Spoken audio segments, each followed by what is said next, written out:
नमस्कार दोस्तों, मैं आपका दोस्त अंकित वाजपेयी एक बार फिर से आपका अपने YouTube channel are green planet पर स्वागत करता हूं। तो दोस्तों, आज हम बात करेंगे मोगरा के बारे में, जिसको कि बेला कहते हैं, अरेबियन जैस्मिन के नाम से भी जो जाना जाता है। और मेरे पास बहुत क्वेरी आ रही है। प्रीवियस भी मैंने 2-3 वीडियोस के ऊपर किए हैं और वो आप लोगों के साथ शेयर किए हैं। तो मैंने वो सारे कमेंट्स की स्टडी करी और उसके बाद काफ़ी ढेर सारी क्वेरीज निकल कर आई हैं।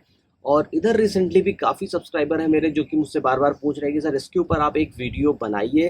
तो ये वीडियो उसके ऊपर ही है और आज हम उसके ऊपर डिटेल में बात करेंगे। उससे पहले मैं आपको एक प्रोडक्ट के बारे में बताना चाहता हूँ। जी हाँ दोस्तों, ये है नीम ऑयल। एक्सेस एग्रो बायोटेक का ये प्रोडक्ट है और पिछले 3-4 महीने से मैं इसका रेगुलर यूज़ कर रहा हूँ और बहुत ही अच्छे बेनिफिट मिले हैं, जिसकी वजह से ये प्रोडक्ट मैं आपको रिकमेंड कर रहा हूँ। है हमारे टेरेस गार्डनिंग के लिए, अगर हम अपने टेरेस में गार्डनिंग कर रहे हैं या फिर हम फार्मिंग कर रहे हैं, कहीं पर भी अगर आपको पेस्टिसाइड की ज़रूरत होती है, इंसेक्टिसाइड की ज़रूरत होती है, तो ये one of the best product मैं आपको बोल सकता हूँ। ये दोनों जगह पे अवेलेबल है, अमेज़ॉन पे भी अवेलेबल है, फ्लिपकार्ट पे भी अवेलेबल है। तो आपकी श्रद्धा जहाँ पर होती है आप वहाँ पर जाकर इसको खरीद सकते हैं। चाहे तो अमेज़ॉन पे खरीदें, चाहे तो फ्लिपकार्ट पे खरीदें। मैं दोनों के लिंक डिस्क्रिप्शन बॉक्स में शेयर कर दूंगा। तो बिल्कुल भी लेट ना करें, इमीडिएट ये वीडियो देखने के बाद अगर आपको परचेज करना है तो आप इसको परचेज कर सकते हैं। यहाँ पर इसके पीछे लिखा हुआ है कि आप इसका कैसे यूज़ करें, इसके बेनिफिट भी लिखे हैं। लेकिन मैं आपको बहुत ही आसान शब्दों में मैं आपको बता देता हूँ कि इसकी जो सबसे अच्छी बात है वो ये है कि आप इसको इंडोर प्लांट और आउटडोर प्लांट दोनों पर यूज़ कर सकते हैं, जो कि इसको यूनिक बनाता है। ऐसे बहुत से पेस्टिसाइड मार्केट में आते हैं जो आप इंडोर प्लांट पे दे सकते हैं या फिर आउटडोर प्लांट पर दे सकते हैं, लेकिन ये दोनों पर आप इसको अप्लाई कर सकते हैं। और उससे भी अच्छी चीज़ ये है कि ये प्योर ऑर्गेनिक प्रोडक्ट है। फ्लावर प्लांट पर तो आप कोई और इंसेक्टिसाइड दे सकते हैं, लेकिन अगर मैं बोलूँ वेजिटेबल प्लांट की बात, जैसे कि अगर आप अपने टेरेस गार्डन में इस टाइम पे लौकी, तरोई वगैरह ग्रो कर रहे हैं, उसकी लीफ में कई तरीके के इंसेक्ट आ जाते हैं जो आपको बहुत ज़्यादा परेशान करते हैं। इवन अगर आप पालक उगा रहे हैं या फिर आप टमाटर उगा रहे हैं, तो वहाँ पर भी आप इसका यूज़ कर सकते हैं। प्योर ऑर्गेनिक होने की वजह से, अगेन जो कि मैंने अभी पहले भी बोला, कि आपकी हेल्थ के लिए पूरी तरीके से सेफ है। और इसका यूज़ आप 2 तरीके से कर सकते हैं। आपको पहला, अगर आपको अपने पौधे पर स्प्रे करना है, आपका पौधा ऊपर से आपको हेल्दी नहीं लग रहा है कि इसमें कई तरीके के इंसेक्ट आ गए हैं और कंटिन्यू आपकी प्लांट की लीफ को खराब कर रहे हैं, तो उस केस में मैं आपको बोलूँगा कि आप ये 3 से 5 ml आपको लेना है 1 लीटर पानी में और उसको अच्छे से मिक्स करके अपने पौधे पे अर्ली मॉर्निंग या फिर इवनिंग के टाइम पर स्प्रे कर दें। दूसरा, कई बार ऐसा होता है कि आपको आपका प्लांट सूखता हुआ दिख रहा होता है और ऊपर से कोई उसमें इन्फेक्शन भी नहीं दिख रहा होता, तो उसके पीछे रीज़न ये होता है कि आपकी प्लांट की रूट्स इन्फेक्टेड हो रही होती हैं, फंगल इन्फेक्शन हो रहा होता है, जिसकी वजह से आपका प्लांट या तो बहुत तेज़ी से ग्रो नहीं कर पा रहा है या फिर वो धीरे धीरे करके सूख रहा है। तो दूसरी अच्छी चीज़ ये है कि आप इसको अपने प्लांट की रूट में भी दे सकते हैं। सिर्फ इसका 5 ml क्वांटिटी 1 लीटर पानी में ऐड करना है और अपने प्लांट्स को उसकी रिक्वायरमेंट के हिसाब से दे देना है। तो इस वेबसाइट की और अमेज़ॉन और फ्लिपकार्ट के लिंक डिस्क्रिप्शन बॉक्स में दिए हुए हैं, तो आप वहाँ पर जाकर इस प्रोडक्ट को परचेज कर सकते हैं। तो दोस्तों, हम आते हैं अपने मेन टॉपिक पर, जो कि है बेले के ऊपर। जैसे कि आप मेरे पीछे भी ये देख सकते हैं कि लगा हुआ है बेले का पौधा और इसमें ढेर सारी कलियां आई हुई हैं। तो मोस्टली मैंने बहुत से वीडियोस देखे जिसमें कि लोग जो नर्सरी से प्लांट लाते हैं उनके ऊपर वीडियोस आपको करके बता देते हैं कि ये करिए, वो करिए, वो करिए। प्रॉब्लम वहाँ पर नहीं होती है, प्रॉब्लम होती है उस जगह पे जब हमारा पौधा 2-3 साल पुराना हो जाता है। जो ये मेरे पीछे बेला का पौधा लगा हुआ है, ये 12 इंच के पॉट में लगा हुआ है और सबसे बड़ी बात कि ये 7 साल पुराना प्लांट है और अभी भी हर सीजन में इसमें ढेर सारे फूल आते हैं। तो इसकी हम डिटेल में बात करेंगे। वीडियो थोड़ा सा लंबा हो जाएगा, लेकिन अगर आप चाहते हैं कि आपको पूरी जानकारी मिले तो आपको इसको बिना स्किप किए हुए देखना होगा। दोस्तों, सबसे पहले हम बात करते हैं सीज़न की, क्योंकि जो मैंने अपने प्रीवियस वीडियोस के सारे कमेंट देखे तो मैंने नोटिस किया कि विंटर सीजन में भी लोग मुझे कमेंट कर रहे हैं और वो मुझसे पूछते हैं कि सर मेरे बेला के पौधे में फूल नहीं आ रहे हैं। बेला समर सीजन का प्लांट है, पूरे समर सीजन अगर आप इसकी अच्छे से केयर करते हैं तो ढेर सारे फूल देता है। और यहाँ पर मैं आपको बता दूं कि बेला फरवरी के आखिरी में, मार्च से लमसम इसमें फ्लावरिंग स्टार्ट हो जाती है। जब वेदर टेम्परेचर 30 डिग्री के ऊपर जाने लगता है तो ये काफ़ी तेज़ी से ग्रो करना स्टार्ट कर देता है और इसमें कलियाँ खिलने लगती हैं, जो कि मार्च का एंड होता है। और उसके बाद आपको ये लेट अक्टूबर तक इसमें फूल आते रहते हैं। जब वेदर टेम्परेचर 30 डिग्री के नीचे चला जाता है तो फिर धीरे धीरे करके इसकी ग्रोथ रुक जाती है और दिसंबर जनवरी में जब प्रॉपर विंटर सीजन आ जाता है तो इसका डॉर्मेसी पीरियड आ जाता है और उस टाइम पे इसकी ग्रोथ बहुत स्लो हो जाती है। तो विंटर सीजन में आप इसको महीने में एक बार थोड़ी सी फर्टिलाइजर देते रहें और प्रॉपर पानी दें। बहुत ज्यादा पानी देने से भी ये पौधे खराब हो जाते हैं। प्रॉपर केयर करनी होती है समर सीजन में। तो हम इसके बाद जो सेकेंड स्टेप है जो कि बहुत ही इंपॉर्टेंट है, जिसको कि आप लोग मोस्टली स्किप कर देते हैं बेला के केस में, तो ऐसा बिल्कुल भी ना करिए।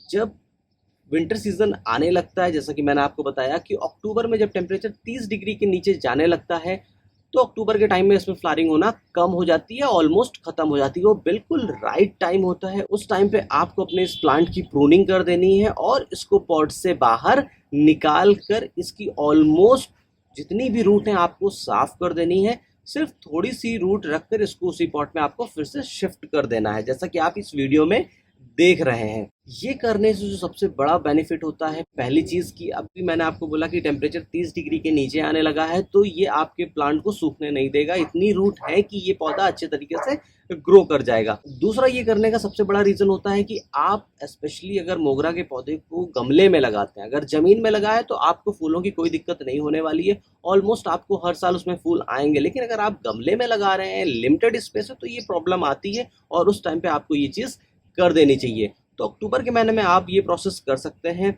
सपोज करिए अगर आप अक्टूबर के महीने में स्किप कर जाते हैं, भूल जाते हैं, तो सेकेंड ऑप्शन भी अभी है, वो है फेब का महीना। क्योंकि फेब के महीने में सर्दी कम होने लगती है और उस टाइम पे भी आप ये सेम प्रोसेस अप्लाई कर सकते हैं पॉट से। अब यहाँ पर डिपेंड ये करता है कि हम जब उसकी रूट हटा देंगे तो अपने पॉट में किस तरीके का पॉटिंग मिक्स लें।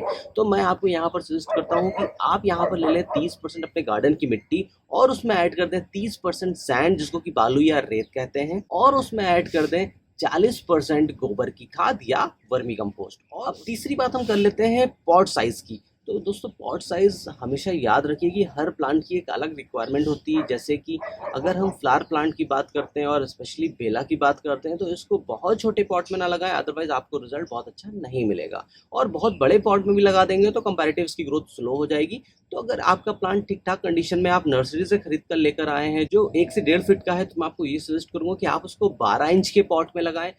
लेकिन याद रखिए कि पॉट के बॉटम में प्रॉपर होल होने चाहिए, ताकि जो भी आप पानी दें वो इमीडिएट ड्रेन आउट हो जाए, पानी रुकना नहीं चाहिए। दूसरी इंपॉर्टेंट चीज ये है कि आपके प्लांट को डायरेक्ट सनलाइट मिल रही है कि नहीं मिल रही। ये याद रखिए कि एक बहुत ही बेसिक जानकारी है। जो भी आपके समर सीजन के प्लांट हैं, फ्लावर प्लांट हैं, वेजिटेबल प्लांट हैं, उनको दिन की 6 से 7 घंटे की डायरेक्ट सनलाइट चाहिए होती है। अगर आपके पौधे को वो चीज़ नहीं मिल रही है तो यकीन मानिए आपका पौधा हेल्दी तो दिखेगा, लेकिन शायद उसमें फूल आपको नहीं मिलेंगे या बहुत कम मिलेंगे। तो 6 से 7 घंटे की डायरेक्ट सनलाइट आपके इस प्लांट को चाहिए होती है। और इसमें पानी आप अर्ली मॉर्निंग या फिर लेट इवनिंग में डालें, लेकिन याद रखिए कि कभी भी इतना पानी ना डालें कि हमेशा इसकी सॉइल सॉगी हो, बहुत ज़्यादा नमी नहीं होनी चाहिए। पानी हमेशा याद रखिए कि ये दवा का काम भी करता है और ये जहर का भी काम करता है। तो पौधों के केस में मैं मोस्टली देखता हूँ कि सबसे बड़ी प्रॉब्लम आप लोगों के साथ होती है कि आप पानी बहुत डालते हैं, जिसकी वजह से आपका अच्छा खासा प्लांट भी सत्यानाश हो जाता है, खराब हो जाता है। तो पानी को थोड़ा सा केयरफुल होकर डालें, कभी भी बहुत ज़्यादा पानी ना दें। अब दोस्तों ऑलमोस्ट हमने सारी चीज़ें डिस्कस कर ली। हमने सीजन की बात कर ली, हमने पॉट के साइज की बात कर ली, किस तरीके की मिट्टी में लगाना है उसकी बात कर ली, कैसे एक गमले में जो आपका पौधा कई सालों से लगा हुआ है आप कैसे उसका रूट बाउंड हटाएंगे, कब हटाएंगे, कैसे हटाएंगे, ये सारी चीज़ें हमने डिस्कस कर ली। अभी एक सीक्रेट है जो कि सबसे ज़्यादा इम्पोर्टेंट है, इसको बिल्कुल भी स्किप करके ना देखिए, वो है फर्टिलाइज़र। जी हाँ दोस्तों, किसी भी प्लांट की एक अच्छी ग्रोथ के लिए, एक अच्छा रिजल्ट पाने के लिए फर्टिलाइजर बहुत बहुत ज़्यादा इंपॉर्टेंट है। अगर आप कभी भी इस तरीके से गार्डनिंग करते हैं कि नर्सरी से खाली प्लांट लाकर गमलों में लगा देते हैं और उसके बाद सिर्फ पानी देने का काम करते हैं, तो आप गार्डनिंग ना करें। सुनकर आपको खराब लग रहा होगा, लेकिन मैं बिल्कुल स्ट्रेट फॉरवर्ड हूँ, बिल्कुल क्लियर बात आपको कर रहा हूँ, आप गार्डनिंग ना करें। क्योंकि अगर आप एक प्लांट को फूड नहीं दे सकते हैं, जिसको कि हम फर्टिलाइज़र खाद बोलते हैं, अगर वो दे नहीं सकते हैं तो प्लांट लगाने का कोई भी मतलब नहीं है। अब इसमें 2 तरीके की फर्टिलाइज़र आ जाती हैं, एक होती है ऑर्गेनिक फर्टिलाइज़र, एक होती है इनऑर्गेनिक फर्टिलाइज़र। हम यहाँ पर मोस्टली बात करते हैं ऑर्गेनिक फर्टिलाइजर की, क्योंकि ये हमारे सेहत के लिए और प्लांट के लिए, नेचर के लिए, सबके लिए अच्छी है। तो याद रखिए कि विंटर सीजन में मैंने आपको भी पहले भी बोला है कि महीने में एक बार आपको फर्टिलाइजर देनी है। लेकिन जैसे ही समर सीजन स्टार्ट होता है, फरवरी मार्च के महीने में जैसे ही बेला का पौधा ग्रोथ स्टार्ट कर देता है, हर 15 से 20 दिन के गैप पर आपको अपने प्लांट को फर्टिलाइजर देनी है। बिल्कुल भी इसको आपको भूलना नहीं है अगर आप चाहते हैं कि आपका प्लांट काफ़ी अच्छे तरीके से ग्रो करे। तो पहली चीज़ ये है कि आपको उसको फर्टिलाइज़र देनी है। अब यहाँ पर सवाल ये उठता है कि हम किस तरीके की फर्टिलाइज़र दे सकते हैं। तो अगर आपने मेरे प्रीवियस वीडियोस देखे होंगे तो उसमें मैं हमेशा अपनी बेसिक फर्टिलाइजर्स की बात करता हूँ और यहाँ पर भी मैं वही फर्टिलाइज़र की बात करूँगा। बस एक फर्टिलाइज़र है जिसके ऊपर मैं बहुत ज़्यादा फोकस करूँगा। वैसे अगर आप फर्टिलाइज़र देना चाहते हैं तो आप बोन मील दे सकते हैं, हड्डी का बुरादा होता है, फिश मील दे सकते हैं, मछली की खाद होती है, आप सीवीड दे सकते हैं, समुद्री घास से बनाई हुई लिक्विड फर्टिलाइजर होती है और ये सब आप ऑनलाइन परचेज कर सकते हैं।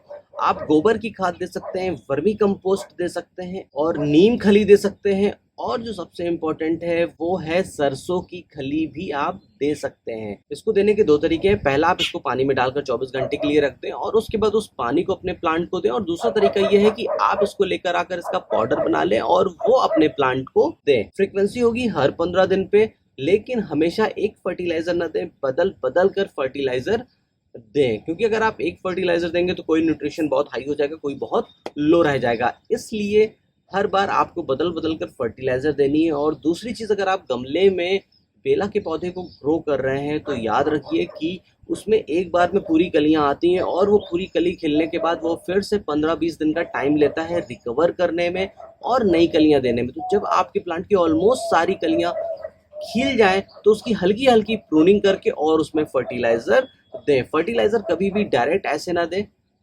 फर्टिलाइजर देने का जो सही तरीका है, थोड़ी सी आप उसकी मिट्टी को खोदें, 2 से 3 इंच आप मिट्टी खोदें और उसमें फिर आप हमेशा फर्टिलाइजर मिलाएं। इससे होता क्या है कि कहीं ना कहीं आपके पौधे में जो भी रूट बाउंड की प्रॉब्लम हो रही है वो आप कम कर देते हो और दूसरा सॉइल के साथ आपका फर्टिलाइजर अच्छे तरीके से मिक्स हो जाता है और इमीडिएट वो अपना काम स्टार्ट कर देता है।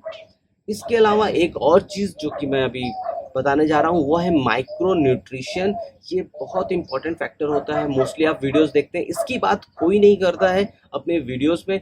जी हाँ दोस्तों, ये माइक्रो न्यूट्रिशन होता है, एक प्राइमरी न्यूट्रिशन होता है जिसमें कि हमारी 3 चीज़ें आती हैं, नाइट्रोजन, फास्फोरस और पोटास। ये 3 चीज़ें आती हैं। इसके बाद सेकेंडरी न्यूट्रिशन होता है और ये माइक्रो न्यूट्रिशन होता है जिसमें आयरन, जिंक, ऐसी छोटी छोटी चीज़ें होती हैं जिनका कि बहुत प्लांट को बहुत ज़्यादा ज़रूरत नहीं होती है, लेकिन ये बहुत ज़्यादा इंपॉर्टेंट होती हैं ओवरऑल प्लांट को अच्छे तरीके से परफॉर्म करने के लिए। तो ये माइक्रो न्यूट्रिशन महीने में एक बार आपको देना है। अगर आपने 12 इंच का पॉट लगाया है तो 1 चम्मच आपको अपने प्लांट को रेगुलर बेसिस पर देना है। और ये सिर्फ बेला की ही बात मैं नहीं कर रहा हूँ, आपके क्रॉस जितने भी प्लांट हैं उनमें दीजिए। बाकी जो आप फर्टिलाइजर दे रहे हैं वो एज यूजुअल हर 15-15 दिन के गैप पर देते रहें।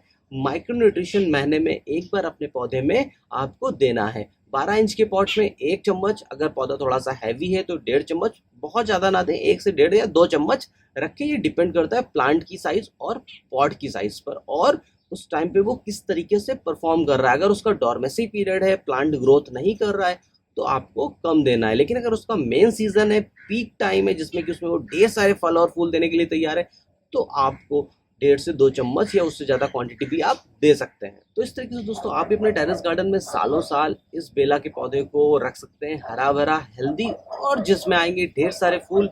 और आई एम श्योर कि जब इस तरीके से वो फ्लावरिंग करना स्टार्ट करेगा तो आपके अड़ोस पड़ोस भी आपसे जरूर पूछेंगे कि भाई क्या कर रहा है जो मुझे नहीं पता। तब आप मेरा ये वीडियो रिकमेंड कर सकते हैं। तो दोस्तों आई एम श्योर कि अगर आपने ये 6 चीज़ें अपने इस बेला के पौधे पर फॉलो करी तो आपको बहुत ही अच्छा रिजल्ट देखने को मिलेगा।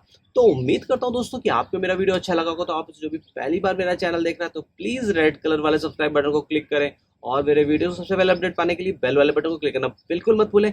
कमेंट करके जरूर बताइए कि इस वीडियो में आपको सबसे अच्छी चीज़ क्या लगी। तो लाइक करो, सब्सक्राइब करो और शेयर करो हमारा अपना चैनल आर ग्रीन प्लैनेट। फिर मिलूंगा आपको नए वीडियो में नई जानकारी के साथ। तब तक के लिए नमस्कार।